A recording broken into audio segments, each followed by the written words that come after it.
আজকে খালি প্রশ্ন করবো আর জবাব দেব। রাজি আছেন না আপনারা?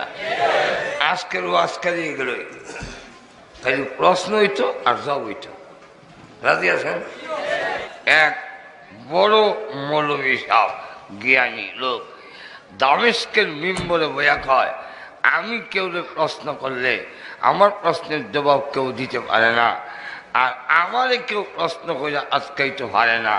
এই দেশে কেউ নাই আমার আজকাইতো। সুবহানাল্লাহ, কত বড় বেটাগিরি মাছ।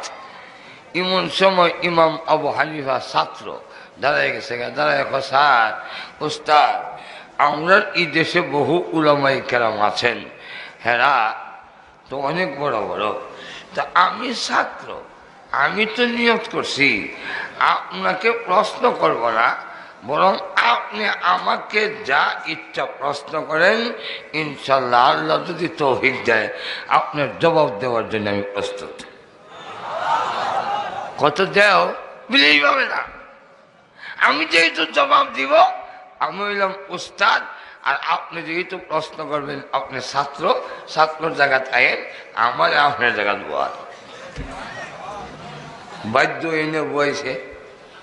এখন এক নম্বর প্রশ্ন, কত দিঘি আল্লাহর আগে কি ছিল?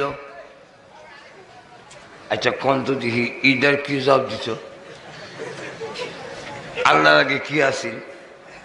আল্লাহরা তো আগে কইছে আমি কেউ প্রশ্ন করলে জবাব দিতে পারে না। ইমাম আবু হানিফা রাহমাতুল্লাহ আলাইহির অন্তরে আল্লাহ ঢাইলা দিছে, জবাব দিয়ে দাও।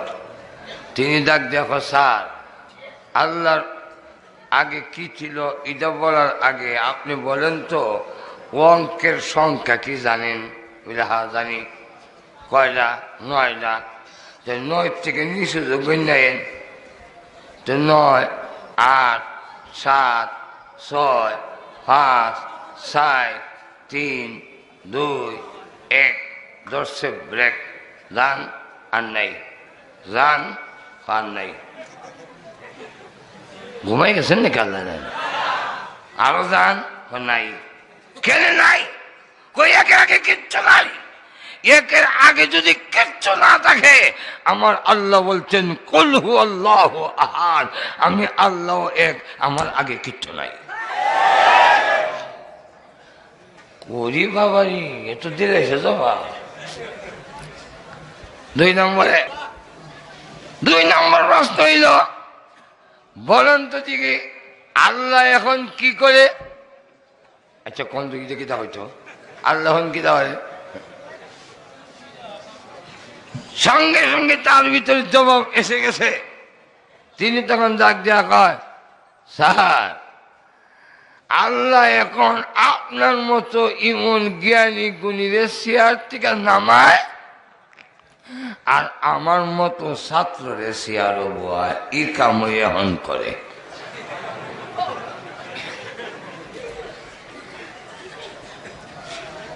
কই তো কই। 3 নম্বর প্রশ্নের জবাব দাও। 3 নম্বর প্রশ্ন কি? 3 নম্বর প্রশ্ন হইল আল্লাহ এখন কোন দিকে দেয়? ইদারও কি জবাব দেন? তিনি তখন একটা লেমের মধ্যে আগুন ধরাইয়া বলেন, স্যার আলোটা এখন কোন দিকে আছে? আলো তো চতুর্দিকে আছে। আলো যদি চতুর্দিকে থাকে একদিকে হয় না।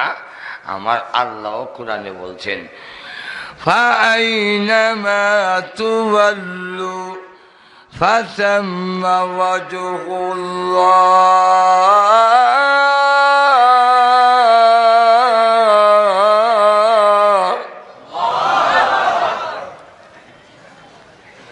আল্লাহ বলেন তোমরা যেদিকে তাকাও আমি আল্লাহ সেই দিকে আছি।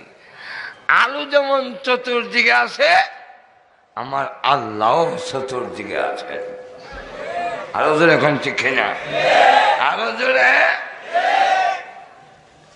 এখন যদি আপনারা আবার প্রশ্ন করেন তাহলে পশ্চিম দিকে নামাজ পড়ি গেলে এখন ঠিক নেই। এটা হলো আরেক জব।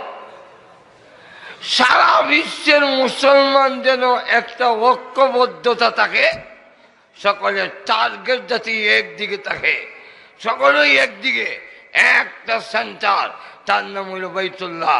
এই ঐক্যবদ্ধ যেন এক সকলের মুখ একদিকে থাকে, যারা উত্তর দিকে তারা দক্ষিণ দিকে, যারা দক্ষিণে তারা উত্তর দিকে, আর যারা নাকি পূর্বে তারা পশ্চিমে, যারা পশ্চিমে তারা পূর্ব দিকে, সকলের মুখ কিন্তু একদিকে, যেরকম ঠিক না ঠিক না। এই ঐক্যবদ্ধতার জন্যে সকলকে আল্লাহ কাবা ঘরের দিকে রুখ করে নামাজ পড়ার জন্য নির্দেশ দিয়েছেন। এর অর্থ ইদা নয় আল্লাহ শুধু পশ্চিম দিকে আছে, পূর্ব দিকে নাই। এখন নাই, আরো এখন আছে কিনা? এক টিচার গিয়ে স্কুলে পড়ায়, এই ছেলেরা মোল্লা মৌলবীর কথা মানিস না, আল্লাহ বলতে কিচ্ছু নাই, থাকতো যদি দেখা যেত, ধরা যেত, শোয়া যেত, দেখা যায় না, ধরা যায় না, শোয়া যায় না, নাই। এক ছাত্র দাঁড়ায় গেছে, দাঁড়ায় স্যার আপনি জিতা না মরা? আমি মনে করছিলাম ক্লাসের মধ্যে তুই ভালো ছেলে, এখন তো বোঝা যায় মাথার গোবর ছাড়া কিচ্ছু নাই। আমি জিতা না মরা জানাস না কথা কইছে? স্যার আপনার ভিতরে রু আছে? আছে। দেখছেন জীবনে? না। তা আমরাও দেখি না, আপনিও দেখেন না, একটু টেবিলে রাখেন, আর নাইলে এখন জানাজা করে রাখুন। মাজের এখন ঠিক কিনা? কোনো তো দেখানো যায় না, ধরা যায় না, শোয়া যায় না। আল্লাহ ইচ্ছা করলে শুধু বাচ্চা দিয়েও দাঁত ভাঙ্গা জবাব দেওয়ার মতো ক্ষমতা আসেনি। আর তো কন যেই দিকে তাকান সেই দিকে আল্লাহ আছে। ইমাম আবু হানিফা রাহমাতুল্লাহ আলাইহি তার জবাবে বলেন, আপনি বলতেছেন আল্লাহ কোন দিকে আছে? আলু যেমন চতুর্দিকে আছে, আমার মহান আল্লাহ রব্বুল আলামিনও চতুর্দিকে আছেন।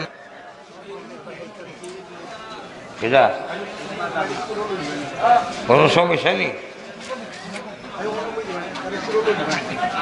কুলোরই টাকা নেই, আসনের অভাব আছে, সমস্যা নেই। অসুবিধা আছে, অসুবিধা হইব, ওই খাওয়ান তো সামনে শেষ করে অন্তরা আর কয়েক মিনিট অসুবিধা হইব।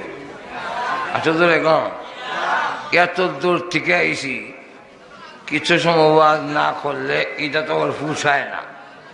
এই ফুসানির জায়গাটা হয়ে গেল ছেড়ে দাও, ঘুমাই গেছেন না। আই যদি মাইকে ইচ্ছা করে আসসালাম আলাইকুম জায়গা আসসালাম আলাইকুম দূর থেকে দোয়া করি, আমিও দোয়া ওই দিকে দেওয়া। এই জন্য ফুসানির একটা জায়গা আছে না, ফুসানি, এই ফুসানির জায়গাটা গেল ছেড়ে দেবো আর কয়েক মিনিট। অসুবিধা হইতেছে? তাহলে শুনে